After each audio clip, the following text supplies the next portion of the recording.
अगर यही पैसा 1,75,00,000 रुपया देश के किसानों को तेल बीज फसलें उगाने के लिए और उनके ऊपर एमएसपी की घोषणा करे सरकार और उसके ऊपर खरीदी की गारंटी बनाए सरकार, तो 1,75,00,000 करोड़ से उधर के पैसे इधर आ सकते हैं।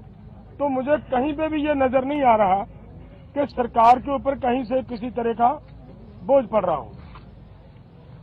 अगली बात मैं ये कहना चाहता हूं कि जो मैंने कहा कि इसे अगर ध्यान से देखेंगे, स्टडी करेंगे, तो इसमें कुछ नजर नहीं आ रहा।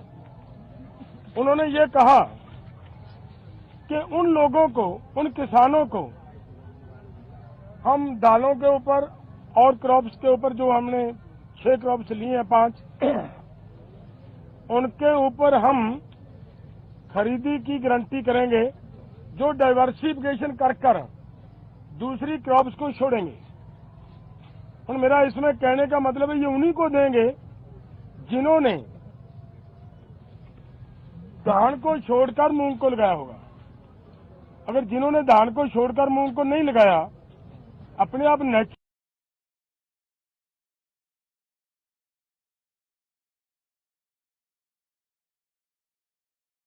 दोस्तों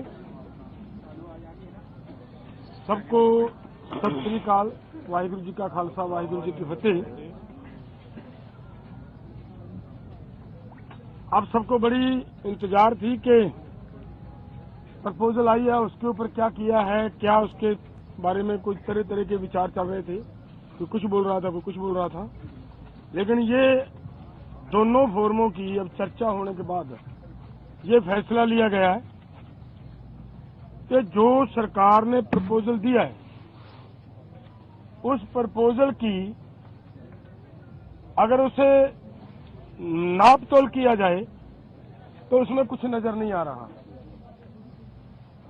अगर इसको ध्यान से देखेंगे तो माननीय मंत्री जी कल ये बता रहे थे कि सरकार अगर एमएसपी की गारंटी दालों के ऊपर देती है तो हमारा 1.5 लाख करोड़ रुपया हमारी जेब से खर्च होगा, हमारे बजट के ऊपर वेट पड़ेगा।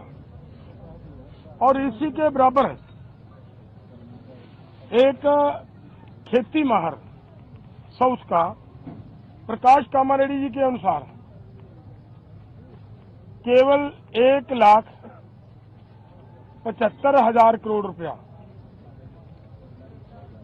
अगर सभी फसलों के ऊपर एमएसपी दी जाती है तो 1,75,000 करोड़ रुपए के अंदर वो काम चल सकता है। तो फिर अगर सरकार इतने पैसा लगा भी रही है तो ये 2-3 फसलों का बिकने की व्यवस्था बनाए और बाकी किसानों को ऐसे छोड़ दिया जाए, ये हमें उचित नहीं लग रहा। दूसरी बात मैं और एक कहना चाहता हूं, देखिए हमारी गवर्नमेंट बाहर से 1,75,000 करोड़ रुपए का पाम ऑयल मंगवाती है और वो सभी लोगों के लिए, मनुष्यता के लिए, इंसानियत के लिए बीमारी का कारण भी बन रहा है, फिर भी उसे मंगवाया जा रहा है। अगर यही पैसा 1,75,00,000 रुपया देश के किसानों को तेल बीज फसलें उगाने के लिए और उनके ऊपर एमएसपी की घोषणा करे सरकार और उसके ऊपर खरीदी की गारंटी बनाए सरकार, तो 1,75,000 करोड़ से उधर के पैसे इधर आ सकते हैं। तो मुझे कहीं पे भी ये नजर नहीं आ रहा कि सरकार के ऊपर कहीं से किसी तरह का बोझ पड़ रहा हो। अगली बात मैं ये कहना चाहता हूं कि जो मैंने कहा कि इसे अगर ध्यान से देखेंगे, स्टडी करेंगे, तो इसमें कुछ नजर नहीं आ रहा। उन्होंने ये कहा कि उन लोगों को, उन किसानों को हम दालों के ऊपर और क्रॉप्स के ऊपर जो हमने 6 क्रॉप्स लिए हैं 5, उनके ऊपर हम खरीदी की गारंटी करेंगे जो डाइवर्सिफिकेशन कर दूसरी क्रॉप्स को छोड़ेंगे। और मेरा इसमें कहने का मतलब है ये उन्हीं को देंगे जिन्होंने धान को छोड़कर मूंग को लगाया होगा। अगर जिन्होंने धान को छोड़कर मूंग को नहीं लगाया, अपने आप नेचुरल मूंग की बिजाई कर रहा है, उसकी खरीदी नहीं होगी। तो इसलिए इन सभी बातों से ये निकल कर आता है कि इसमें से कुछ किसानों को लाभ होने वाला नहीं है। हमारी मांग है कि पूरे देश के किसानों की 23 फसलों के ऊपर हमारी सरकार एमएसपी अनाउंस करती है। जो 23 फसलों के ऊपर एमएसपी की अनाउंसमेंट होती है वो इन्हीं के ही सीएससीपी की सिफारिशों के ऊपर होती है।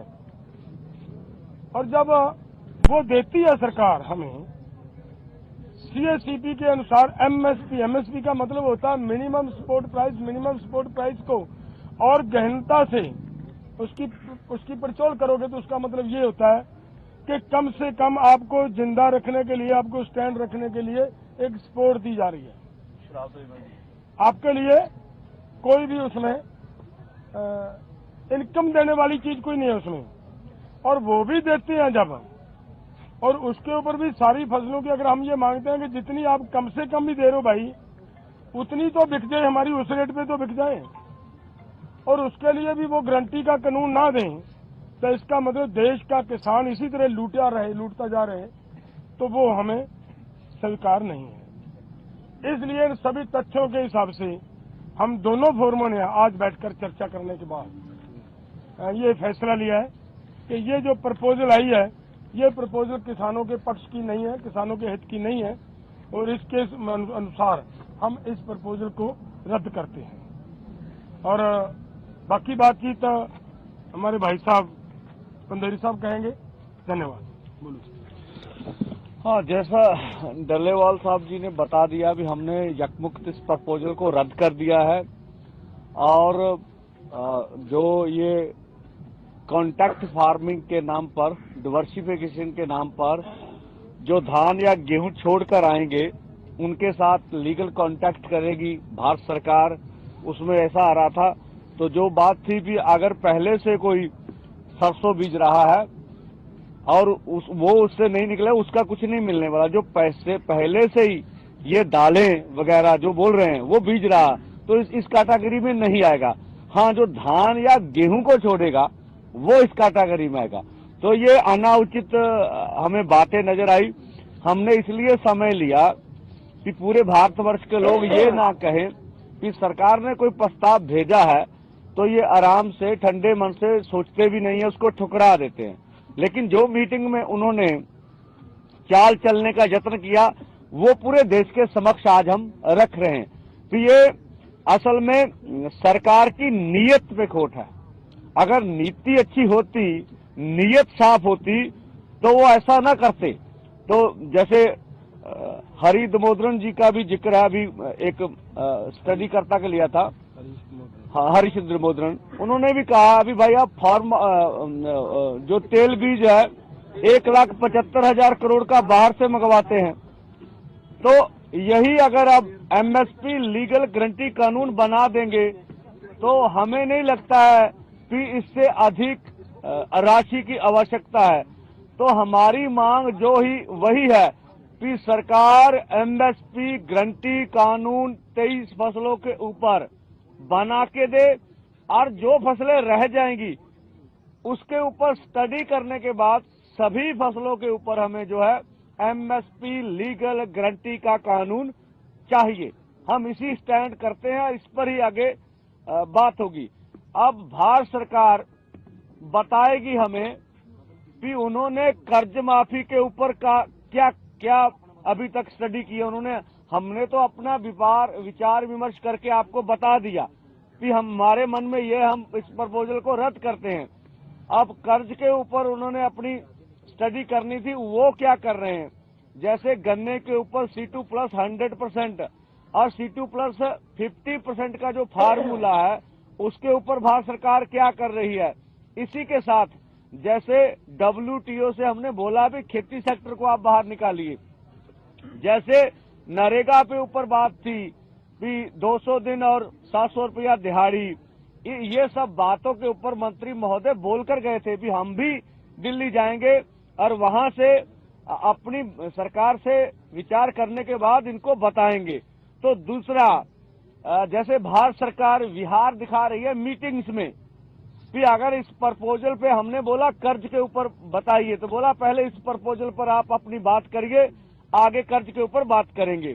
और तो इस तरह की मीटिंगों में बातें चलती नहीं यार। हमने देखा जब से हम मीटिंगों में जा रहे हैं, भारत सरकार के नुमाइंदे 3 घंटे बाद में आ रहे हैं। कानून 23 फसलों के ऊपर बना के दे, और जो फसलें रह जाएंगी उसके ऊपर स्टडी करने के बाद सभी फसलों के ऊपर हमें जो है एमएसपी लीगल गारंटी का कानून चाहिए। हम इसी स्टैंड करते हैं, इस पर ही आगे बात होगी।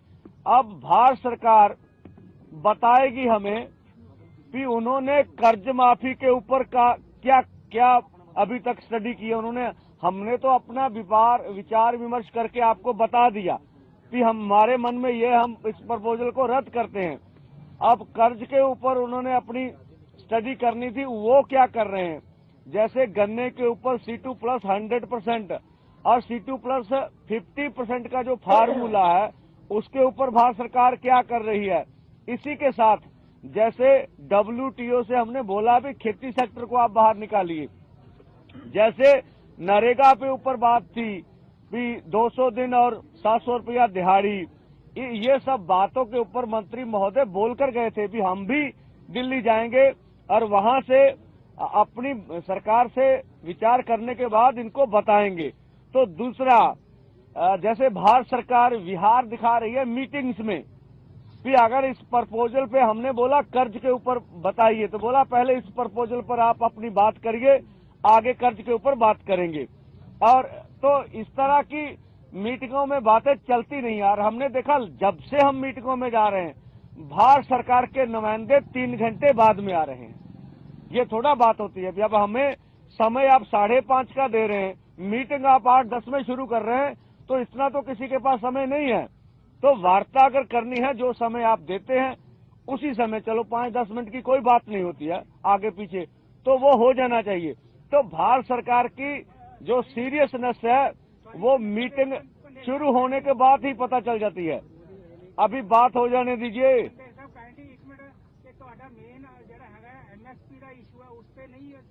नहीं, मैं तो आना तुसी आके बह जाओ, तुसी दस दो हुण भी केड़ी गल आ। एवें ही ठीक है। तो इस करके इसी तरह से जो अन्य मांगे हैं, उन मांगों के ऊपर ही अभी हमने सरकार से मांग रहे हैं आपके माध्यम से कि वो बताए भी उनका निर्णय क्या है। और दूसरा, कल खनौरी बॉर्डर पर मनजीत सिंह जी पटियाला से थे, किसान की शहीदी हुई थी। तो पंजाब सरकार ने अभी तक उनका जो पार्थिव शरीर अस्पताल में पड़ा हुआ, ना तो उनका पोस्टमार्टम हुआ, ना उसको उचित राशि दी गई है। जो वादा था, हमने पंजाब सरकार को बोला था आप पॉलिसी क्लियर कीजिए कि 1 नौकरी और 5 लाख। अभी तक माननीय मुख्यमंत्री जी का बयान तक नहीं आया कि उन्होंने पॉलिसी क्लियर की नहीं है। इस तरह से अगर बॉर्डरों पे किसान शहीद होते रहे और अस्पतालों में उनके पार्थिव शरीर इस तरह से पड़े रहे, तो ये मुझे नहीं लगता उचित होगा। तो ये पंजाब सरकार सोचे। और जिस तरह से पंजाब में 7 जिलों में नेट बंद किए गए हैं, तो स्पष्ट करना चाहिए पंजाब सरकार को भी उन्होंने भी लिख के दिया है या उनकी भी मंशा है। जिस तरह से सामने आ रहा भी डीसी पटियाला, उन्होंने सभी ब्रॉड बाइंडर को लिख के दिया है कि कोई मीडिया कर्मी हो, कोई भी हो, कोई ब्रॉड बाइंडर आपने देना नहीं है। तो वैसे कमर्शियल यूज के लिए जो नेट होता है उसके ऊपर कभी भी कोई पाबंदी नहीं होती। हम पंजाब सरकार से भी स्पष्ट करेंगे, आपके डीसी ने केंद्र पे कहने पे ऊपर लिख कर दिया है अथवा या पंजाब सरकार का निर्णय। अभी तक पंजाब सरकार ने स्पष्टता नहीं किया है कि ये जो पुल है, अगर ये पंजाब में आ रहा है तो आप इसका विरोध क्यों नहीं करते। आप बोलते हम लीगल नक्शा लेंगे, तो ले लीजिए, या आपका ऑपरेशन हरियाणा के साथ मिलकर चल रहा है, स्पष्ट तो कीजिए भी क्या हो रहा है। तो हम पंजाब सरकार से भी मांग करेंगे, जो हमने बातें उठाई उनको स्पष्ट कर दीजिए ये बात क्या है, किस तरह की है। तो ये तरह की बातें हैं पंजाब में नेट बंद नहीं होना चाहिए। मुझे नहीं लगता केंद्र सरकार के पास इतने अधिकार हैं। अगर स्टेट सरकार को पूछे बगैर उसका नेट बंद कर दिया जाए और बच्चों की पढ़ाई, अब स्कूलों में पेपर हो रहे हैं तो इसके लिए कौन जिम्मेवार है?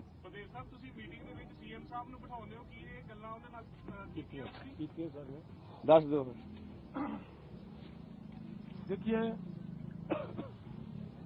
जिस समय सीएम साहब ਨੂੰ ਮੀਟਿੰਗ ਦੇ ਵਿੱਚ ਬਿਠਾਇਆ ਗਿਆ, ਉਸ ਦਿਨ ਬਿਠਾਉਣ ਦਾ ਮੇਨ ਕਾਰਨ ਹੀ ਇਹ ਸੀ ਕਿ ਭਾਈ ਤੂੰ ਸਾਡੀ ਸਟੇਟ ਦਾ ਮੁੱਖ ਮੰਤਰੀ ਆ, ਤੇਰੀ ਸਟੇਟ ਦੇ ਲੋਕ ਨੇ ਔਰ ਤੇਰੀ ਸਟੇਟ ਦੇ ਵਿੱਚ ਦੂਸਰੀ ਸਟੇਟ ਆ ਕੇ ਬੈਰੀਕੇਡਿੰਗ ਕਰਕੇ ਬੈਠੀ ਆ ਔਰ ਤੇਰੀ ਸਟੇਟ ਦੇ ਵਿੱਚ ਬੈਠੇ ਲੋਕਾਂ ਦੇ ਉੱਤੇ ਅਥਰੂ ਗੈਸ ਦੇ ਗੋਲੇ ਸਿੱਟੇ ਜਾ ਰਹੇ ਆ।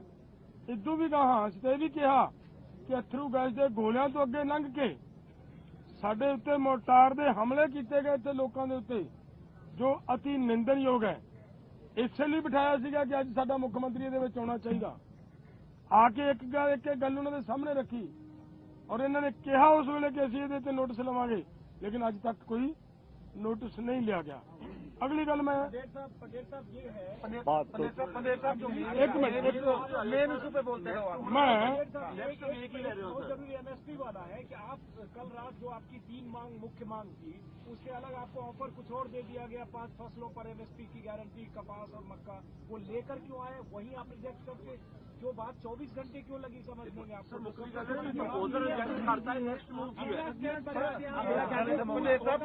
देखिए,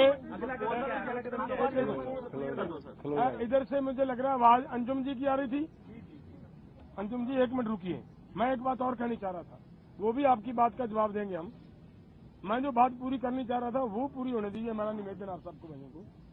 देखिए, आज हरियाणा सरकार की ओर से उनके डीजीपी का बयान आया है और उसने ये कहा है कि हमने यहाँ पे किसी भी बॉर्डर के ऊपर ऐसा नहीं किया, कहीं पे हमने अथरू गैस नहीं छोड़ा, कहीं पे हमने किसी तरह की बेल्ट गन नहीं चलाई, किसी तरह का कोई ऐसा वैसा नहीं किया, ये कहा उन्होंने। और हमने हमारा ये कहना है कि अगर सच में डीजीपी साहब ने ऐसा ऑर्डर नहीं कहीं से मिला उनको, उन्होंने नहीं कहा और नहीं किया, तो जिन्होंने यहाँ पे ये किया और 400 के करीब लोग जख्मी किए, उनके खिलाफ तुरंत कार्रवाई क्यों नहीं करता हरियाणा गवर्नमेंट? उनके खिलाफ कार्रवाई करनी चाहिए। और हमारा निवेदन है हमारी सुप्रीम कोर्ट के को भी कि उनको तुरंत प्रभाव से सो मोटो लेते हुए इनके खिलाफ कार्रवाई करनी चाहिए, क्योंकि लोगों के ऊपर जैसे सभी पूरे देश के लोगों का अधिकार है शांतिपूर्वक अपना प्रोटेस्ट करने का, अगर ये प्रोटेस्ट करने भी नहीं देंगे तो इसका मतलब देश की लोकतंत्र को बहुत खतरा है, खतरे में जा रहे हैं हम। अब अगला कदम क्या और पहले वो जवाब अंजुम, हाँ अंजुम जी का जवाब दे लें। मैं दे लें। देखिए, जो हमें मीटिंग में प्रस्ताव हमारे सामने रखा गया था और जो मंत्री महोदय ने बाहर आके बुलाया उसमें बहुत फर्क था, और उसमें बगैर फिर सोचे हम निर्णय करते वो अच्छा नहीं था। मीटिंग में तो ये प्रस्ताव था कि इन 5 फसलों के ऊपर पूरे भारतवर्ष में खरीदी की जाएगी, और जैसे पंजाब का पैटर्न भी आप देखते खरीदी करने का, यहाँ एपीएमसी एक्ट चल रहा है, मंडी बोर्ड है बैठा हुआ, मार्केट कमेटी से है, इसमें भी सरकार तो परचेज करती है, ठीक है। तो हमने तो ये लिया भी इसी तरह से पूरे देश भर में ये मुडला ढांचा खड़ा करेंगे और पूरे देश भर को कुछ फसलों पे एमएसपी मिल रही है तो मिलेगी। पर जब मंत्री महोदय बाहर आके बोले तो तब वो बात क्लियर हुई भी असल में मंशा तो ये है।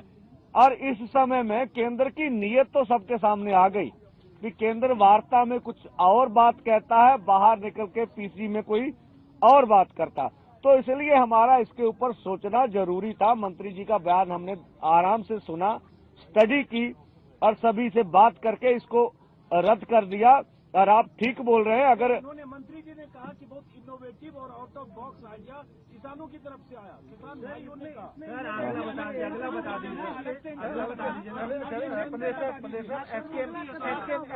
एसकेएम ने बोला है। नहीं, देखो एसकेएम ने भी प्रोजेक्ट किया है। देखो मैं बोल रहा हूँ, हमारी ओर से कोई प्रपोजल दी नहीं गई है। देंगे भी नहीं। हाँ, अगला कदम क्या सुबह क्या होने वाला है? बिल्कुल पीसफुली ढंग नाल 21 ਤਰੀਕ ਨੂੰ 11 ਵਜੇ ਆਪਾਂ ਦਿੱਲੀ ਵੱਲ ਨੂੰ ਮੂਵ ਕਰਾਂਗੇ।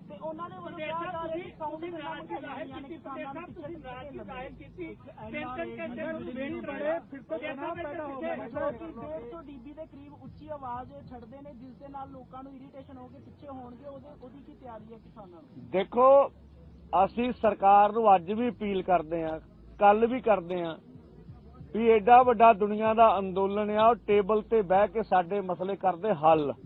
ਇੱਕ ਜਾਂ ਸਾਨੂੰ ਪੀਸਫੁਲੀ ਢੰਗ ਨਾਲ ਬੈਰੀਕੇਡ ਹਟਾ ਕੇ ਦਿੱਲੀ ਜਾਣ ਦੇਵੇ। ਹੁਣ ਇਹ ਦੋਵੇਂ ਕੰਮ ਨਹੀਂ ਹੁੰਦੇ, ਸਾਡੀ ਮਜਬੂਰੀ ਆ ਨਾ, ਅਸੀਂ ਫਿਰ ਅੱਗੇ ਵਧੀਏ। ਠੀਕ ਆ, ਇਸ ਕਰਕੇ ਜਿਹੜਾ ਤੁਸੀਂ ਕਰ ਰਹੇ ਹੋ ਵੀ ਉਹਨਾਂ ਨੇ ਜ਼ੋਰ ਨਾਲ ਆਵਾਜ਼ ਕਰਨ ਵਾਲੀ ਮਸ਼ੀਨ ਲਾਈ ਹੋਈ ਆ, ਕਿਸੇ ਦਾ ਕੰਨ ਬੋਲਾ ਹੋ ਸਕਦਾ ਸਾਨੂੰ ਕਰ। हाँ, तनाव अगर पैदा होगा ना, अगर आपको जो है फिर से ਹਾਂ, ਜਿਹੜੀ ਸਾਊਂਡ ਗਨ ਆ ਇਹ ਭਾਰਤ ਦੇ ਲੋਕਾਂ ਤੇ ਵਰਤੀ ਨਹੀਂ ਜਾਣੀ ਚਾਹੀਦੀ। ਅਸੀਂ ਕੋਈ ਬਾਹਰ ਦੇ ਥੋੜੇ ਆ, ਇਸ ਦੇਸ਼ ਦੇ ਨਾਗਰਿਕ ਆ, ਕਿਸਾਨ ਆ, ਮਜ਼ਦੂਰ ਆ। ਤਾਂ ਸਾਨੂੰ ਜਾਂ ਤੇ ਪੁਰਅਮਨ ਢੰਗ ਨਾਲ ਆਪਣਾ ਅੰਦੋਲਨ ਚਲਾਉਣ ਦਾ ਹੱਕ ਦਿੱਤਾ ਜਾਵੇ, ਜਾਂ ਸਰਕਾਰ ਉਹਨਾਂ ਕੋਲੇ ਹੁਣ ਡਿਸਕਸ਼ਨ ਦੀ ਲੋੜ ਨਹੀਂ ਹੈਗੀ, ਅਸੀਂ ਮੀਟਿੰਗ ਜਾ ਕੇ ਡਿਸਕਸ ਕਰੀਏ। ਹੁਣ ਤਾਂ ਸਰਕਾਰ ਨੂੰ ਫੈਸਲੇ ਕਰਨ ਦੀ ਲੋੜ ਹੈਗੀ, ਉਹ ਫੈਸਲੇ करे।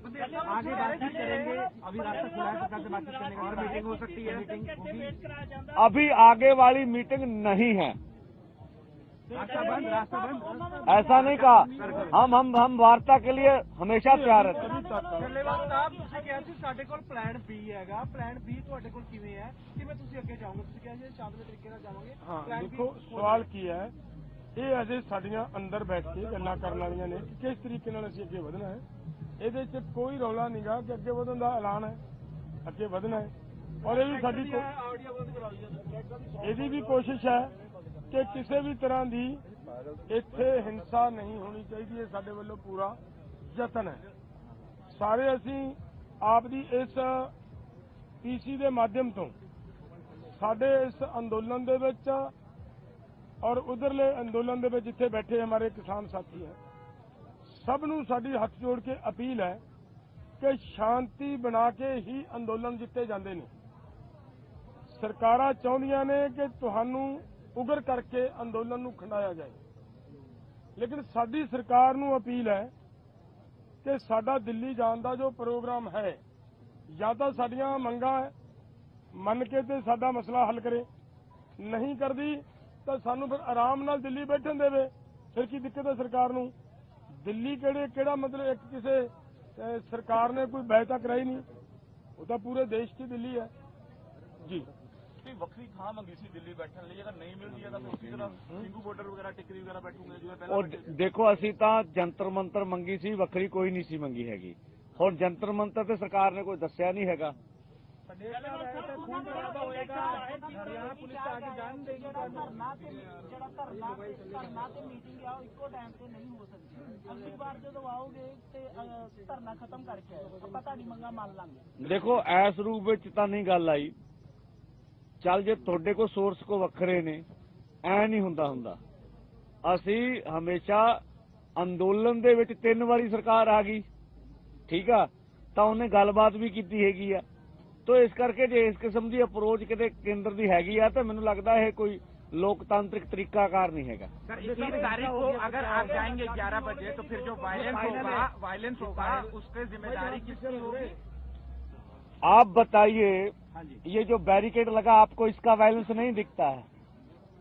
जो बाहर 25,000 अर्धसैनिक फोर्स लगे उसका वायलेंस नहीं दिखता है? हम तो अपनी तौर से वायलेंस नहीं करेंगे। अब स्टेट वायलेंस करना चाहता उसकी मर्जी है, हम नंगे हाथ हैं भाई, करेंगे। लेकिन आप बैरिकेडिंग तोड़ेंगे तो वहाँ वहाँ सैकड़ों पुलिस वाले सुरक्षा कर्मी उनकी ड्यूटी ऊपर से लगाई गई है, तो अपनी ड्यूटी निभाएंगे, तो फिर हिंसा और टकराव होगा ना पंडित साहब। ये जिम्मेदारी तो फिर आप लोगों पे भी आएगी। देखिए, हमारा बैरिकेड तोड़ने का अनक का सवाल है ही नहीं, हमारा दिल्ली जाने का अनक का सवाल है ही नहीं। हम तो मांग मनवाना चाहते हैं, और अगर कुछ सुनता नहीं है कोई स्टेट, तो हमारी मजबूरी भी तो है ना। हमने जैसे पहले भी बचाव किया, आगे भी बचाव करेंगे। उधर भी हमारे जवान हैं, इधर किसान है, उधर जवान है, हमें सबका मालूम है। और जो ये किसान जवान का नारा निकालते जिंदाबाद, और उनको लड़ाने के लिए केंद्र सरकार तैयारी में है, तो ये पूरी दुनिया देख रही, पूरा देश देख रहा है। अगर ऐसा सरकार हमारे ऊपर जबर करती है, तो हम स्वयं कहेंगे, ये देश के लोग तो फिर सोचेंगे ना कि ऐसे लोगों को देश की सत्ता मिलनी चाहिए कि नहीं मिलनी चाहिए। प्रदेश साहब, एसकेएम ने भी रद्द कर दिया ये फैसला, जिस तरीके से तो आप दोनों की यूनिटी बनेगी, दोनों जो देखो, साडे इस मसले ते कोई अपनी राय रखने ਲਈ आजाद हैगा। कोई की सोचदा, उन्हां दा अपना हक हैगा वा। ਅਸੀਂ कदी भी ਏਕੇ ਲਈ ना ਤਾਂ ਭੱਜੇ ਆ, ना गाड़ी ਭੱਜਾਂਗੇ। ਸਾਡੀਆਂ ਕਮੇਟੀਆਂ ਬਣੀਆਂ, ਅਸੀਂ ਸਾਰਿਆਂ ਤੱਕ ਅਪਰੋਚ ਕੀਤੀ, ਹਰੇਕ ਨੂੰ ਆਪਣਾ ਹੱਕ ਹੈਗਾ। ਕੋਈ ਆਉਣਾ ਚਾਹੁੰਦਾ, ਨਹੀਂ ਆਉਣਾ ਚਾਹੁੰਦਾ, ਜਿੰਨੇ ਵੀ ਆਉਣਾ खुला सद्दा वा। किसानां मजदूरां की लड़ाई लड़नी, साडे लिए नहीं किसी ने आउणा हैगा। देखो, सारिਆਂ ਨਾਲ गलबात ਤਾਂ ਕੋਈ ऐ ਤਾਂ नहीं हैगा भरा मारू जंग आ, गलबात ਤਾਂ सारिਆਂ ਨਾਲ ਹੁੰਦੀ आ, बोल चाल चलदा वा। बाकी हर एक दी आपो अपनी पोजीशन हैगी है जी। ਤੁਹਾਡੀ ਪੋਜੀਸ਼ਨ ਕੀ ਹੈ ਜੀ? ਸਾਡੀ पोजीशन संघर्ष करन दी आ जी। पंडेर साहब, जो कोड ऑफ कंडक्ट जल्दी ला देती है सरकार, तो ਤੁਹਾਡੀ ਅੱਗੇ रणनीति की होगी? देखिए, कोड ऑफ कंडक्ट अगे है, जिद्दे कोड ऑफ कंडक्ट लगूगा उस दिन फिर बैठांगे ਆਪਾਂ, ਤੁਹਾਡੇ ਸਭ ਦੇ ਵਿੱਚ ਬੈਠਾਂਗੇ, ਅਸੀਂ ਆਪਸ ਵਿੱਚ ਚਰਚਾ ਕਰਾਂਗੇ ਕਿ ਹੁਣ ਇਹਨੂੰ ਅੰਦੋਲਨ ਨੂੰ ਅੱਗੇ ਕੀ ਰੂਪ ਦੇਣਾ ਹੈ। धन्यवाद जी। दोस्तों, सबको सत श्री अकाल, वाहिगुरू जी का खालसा, वाहिगुरू जी की फतेह। आप सबको बड़ी इंतजार थी कि प्रपोजल आई है, उसके ऊपर क्या किया है, क्या उसके बारे में कुछ तरह तरह के विचार चल रहे थे। कोई कुछ बोल रहा था, कोई कुछ बोल रहा था, लेकिन ये दोनों फोरमों की अब चर्चा होने के बाद ये फैसला लिया गया है कि जो सरकार ने प्रपोजल दिया है, उस प्रपोजल की अगर उसे नाप तोल किया जाए तो उसमें कुछ नजर नहीं आ रहा। अगर इसको ध्यान से देखेंगे तो माननीय मंत्री जी कल ये बता रहे थे कि सरकार अगर एमएसपी की गारंटी दालों के ऊपर देती है तो हमारा 1.5 लाख करोड़ रुपया हमारी जेब से खर्च होगा, हमारे बजट के ऊपर बेट पड़ेगा। और इसी के बराबर एक खेती माहर साउथ का प्रकाश कामारेड्डी जी के अनुसार केवल 1,75,000 करोड़ रुपया अगर सभी फसलों के ऊपर एमएसपी दी जाती है तो 1,75,000 करोड़ रुपए के अंदर वो काम चल सकता है। तो फिर अगर सरकार इतने पैसा लगा भी रही है तो ये 2-3 फसलों का बिकने की व्यवस्था बनाए और बाकी किसानों को ऐसे छोड़ दिया जाए, ये हमें उचित नहीं लग रहा। दूसरी बात मैं और एक कहना चाहता हूं, देखिए हमारी गवर्नमेंट बाहर से 1,75,000 करोड़ रुपए का पाम ऑयल मंगवाती है और वो सभी लोगों के लिए, मनुष्यता के लिए, इंसानियत के लिए बीमारी का कारण भी बन रहा है, फिर भी उसे मंगवाया जा रहा है। अगर यही पैसा 1,75,00,000 रुपया देश के किसानों को तेल बीज फसलें उगाने के लिए और उनके ऊपर एमएसपी की घोषणा करे सरकार और उसके ऊपर खरीदी की गारंटी बनाए सरकार, तो 1,75,000 करोड़ से उधर के पैसे इधर आ सकते हैं। तो मुझे कहीं पे भी ये नजर नहीं आ रहा कि सरकार के ऊपर कहीं से किसी तरह का बोझ पड़ रहा हो। अगली बात मैं ये कहना चाहता हूं कि जो मैंने कहा कि इसे अगर ध्यान से देखेंगे, स्टडी करेंगे, तो इसमें कुछ नजर नहीं आ रहा। उन्होंने ये कहा कि उन लोगों को, उन किसानों को हम दालों के ऊपर और क्रॉप्स के ऊपर जो हमने 6 क्रॉप्स लिए हैं 5, उनके ऊपर हम खरीदी की गारंटी करेंगे जो डाइवर्सिफिकेशन कर दूसरी क्रॉप्स को छोड़ेंगे। और मेरा इसमें कहने का मतलब है ये उन्हीं को देंगे जिन्होंने धान को छोड़कर मूंग को लगाया होगा। अगर जिन्होंने धान को छोड़कर मूंग को नहीं लगाया, अपने आप नेचुरल मूंग की बिजाई कर रहा है, उसकी खरीदी नहीं होगी। तो इसलिए इन सभी बातों से ये निकल कर आता है कि इसमें से कुछ किसानों को लाभ होने वाला नहीं है। हमारी मांग है कि पूरे देश के किसानों की 23 फसलों के ऊपर हमारी सरकार एमएसपी अनाउंस करती है। जो 23 फसलों के ऊपर एमएसपी की अनाउंसमेंट होती है वो इन्हीं के ही सीएससीपी की सिफारिशों के ऊपर होती है। और जब वो देती है सरकार हमें सीएससीपी के अनुसार एमएसपी का मतलब होता है मिनिमम सपोर्ट प्राइस को और गहनता से उसकी परचौल करोगे तो उसका मतलब ये होता है कि कम से कम आपको जिंदा रखने के लिए, आपको स्टैंड रखने के लिए एक सपोर्ट दी जा रही है। आपके लिए कोई भी उसमें इनकम देने वाली चीज कोई नहीं है उसमें, और वो भी देते हैं जब, और उसके ऊपर भी सारी फसलों की अगर हम ये मांगते हैं कि जितनी आप कम से कम भी दे रहे हो भाई, उतनी तो बिक जाए, हमारी उस रेट पे तो बिक जाए, और उसके लिए भी वो गारंटी का कानून ना दें, तो इसका मतलब देश का किसान इसी तरह लूटता जा रहे, तो वो हमें स्वीकार नहीं है। इसलिए इन सभी तथ्यों के हिसाब से हम दोनों फोरमों ने आज बैठकर चर्चा करने के बाद ये फैसला लिया है कि ये जो प्रपोजल आई है, ये प्रपोजल किसानों के पक्ष की नहीं है, किसानों के हित की नहीं है, और इसके अनुसार हम इस प्रपोजल को रद्द करते हैं। और बाकी बातचीत हमारे भाई साहब पंदेरी साहब कहेंगे। धन्यवाद। बोलो।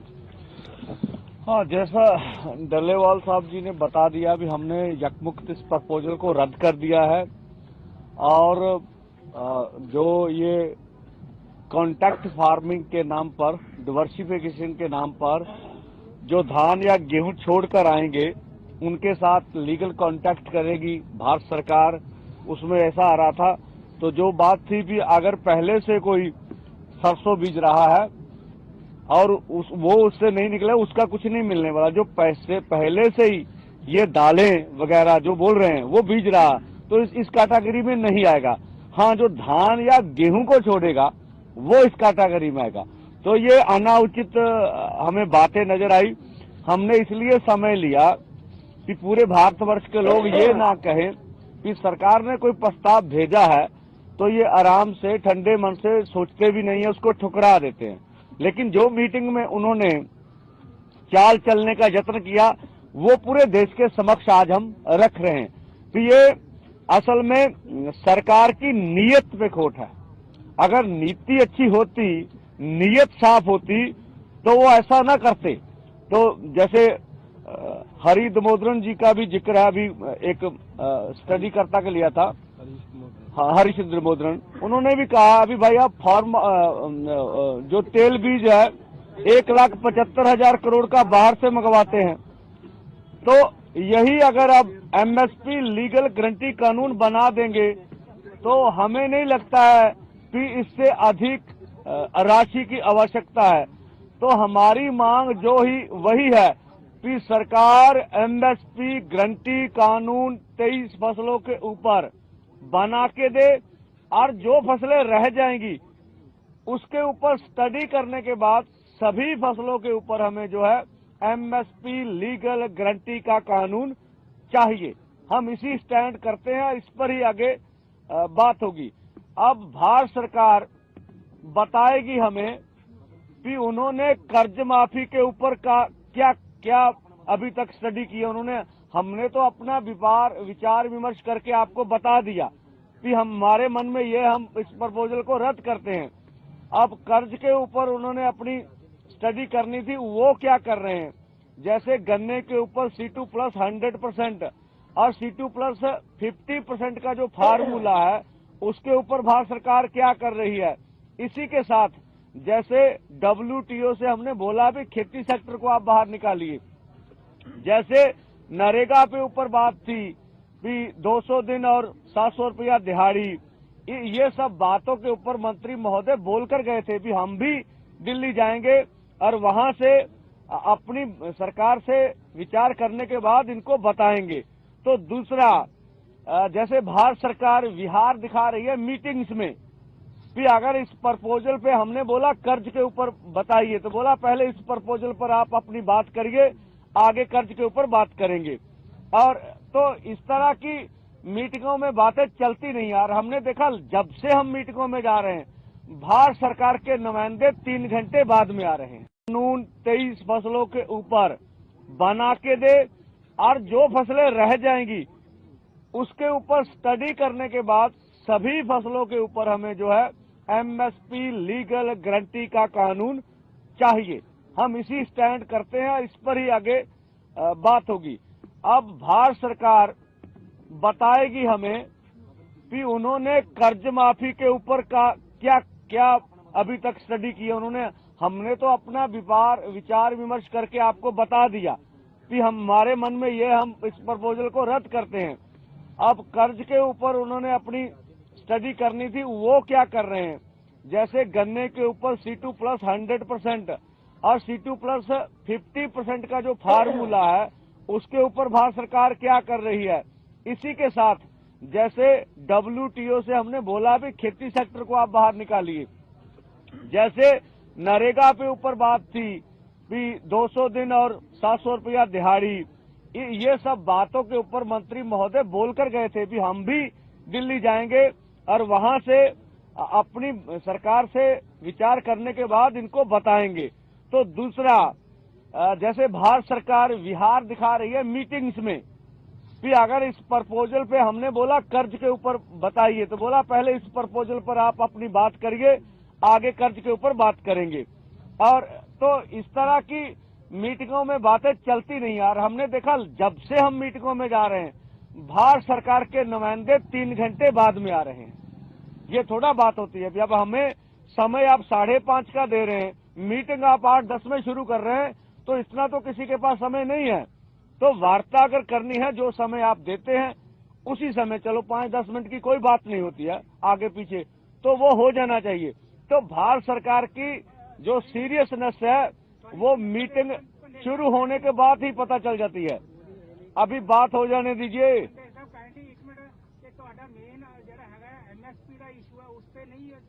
नहीं, मैं तो आंदा तुसी आके बह जाओ, तुसी दस दो हुण कि केड़ी गल आ।